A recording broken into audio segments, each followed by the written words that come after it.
Assalamualaikum warahmatullahi wabarakatuh. Hamdan wa syukranillah. Selamat datang di channel Spiritual 21, investigasi supranatural tanpa batas.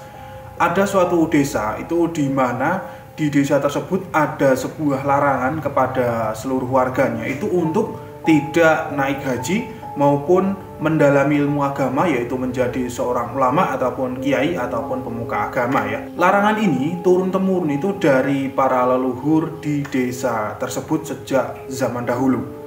Nah, ketika seseorang itu nekat melanggar larangan ini, maka konon akan terkena kutukan. Nah, simak ulasan saya ini sampai selesai agar Anda tidak gagal paham.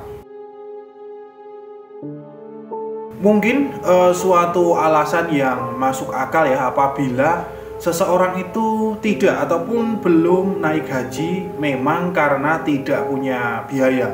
Kita tahu bahwa biaya naik haji itu cukup besar ya bagi orang menengah ke bawah.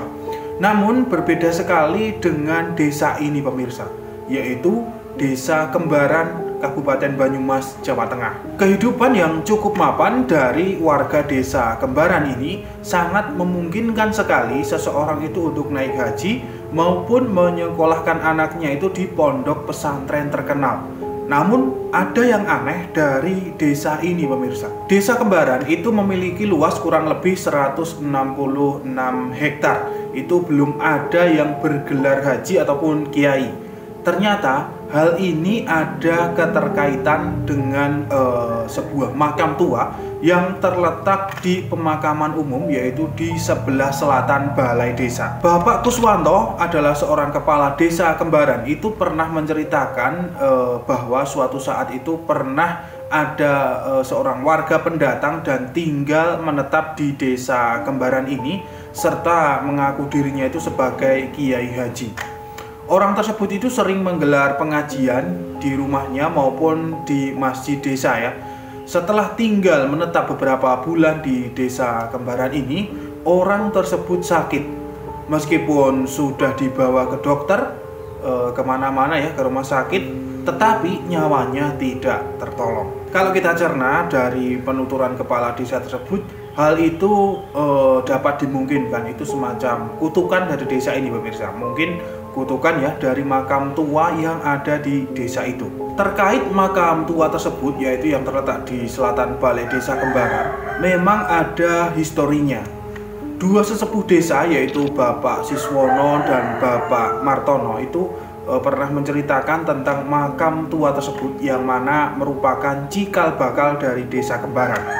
Diceritakan bahwa jauh sebelum desa Kembaran tersebut terbentuk, tepatnya itu di tahun 1509, di saat Kesultanan Pengging yang berpusat ya di sebelah utara Kabupaten Magelang, seluruh warga kesultanan tersebut sudah memeluk agama Islam. Di Kesultanan Pengging ini ada dua orang kiai, yaitu Kiai Metolojati Kusumo dan Kiai Martoloyo Kusumo, yang mana mereka itu selalu giat melakukan penyebaran agama Islam ke berbagai wilayah di tanah Jawa, hingga kemudian memasuki wilayah yang dinamakan Kadipaten Pasir Putih, di mana Kadipaten ini adalah merupakan cikal bakal Kabupaten Banyumas, yang pada waktu itu warganya itu belum tersentuh sama sekali tentang ajaran Islam. Pada waktu itu Adipati Pasir Luhur yang masih beragama Hindu itu mengetahui adanya orang yang masuk ke wilayahnya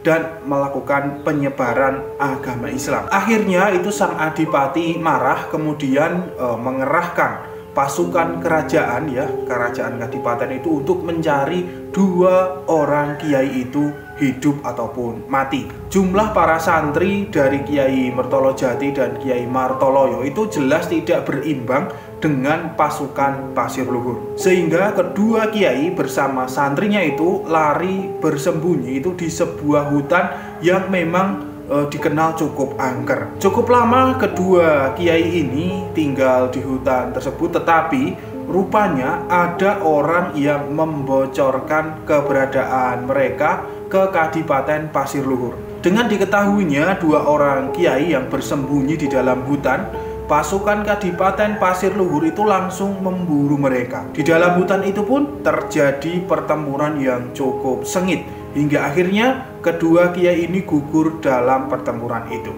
Sebelum ajal menjemput, salah seorang kiai yaitu Kiai Mertolo Jatikusumo itu mengucapkan sebuah sumpah.